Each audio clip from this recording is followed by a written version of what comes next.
નમસ્કાર દર્શક મિત્રો, આપ જોઈ રહ્યા છો અર્થ પડકાર ન્યૂઝ। હિંમતનગરમાં ત્રીજી નવરાત્રીના દિવસે પાર્ટી પ્લોટ તેમજ મંડળો દ્વારા ગરબાનું આયોજન કરવામાં આવ્યું છે।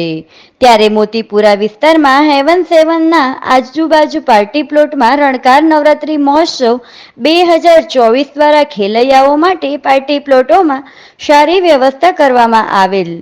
તેમાં આયોજક ભદ્રેશભાઈ તેમજ તેમની ટીમે સારી વ્યવસ્થા કરવામાં આવતા સમગ્ર ગ્રાઉન્ડમાં ખેલૈયાઓએ ડ્રેસ કોડ તેમજ ગ્રુપ કોડ બનાવીને ખેલૈયાઓએ સમગ્ર ગ્રાઉન્ડમાં રાસ ગરબાની રમઝટ બોલાવેલ।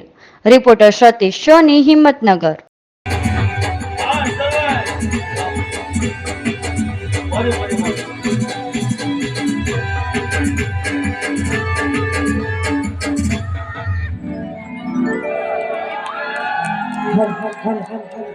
चकली वगैरह चकली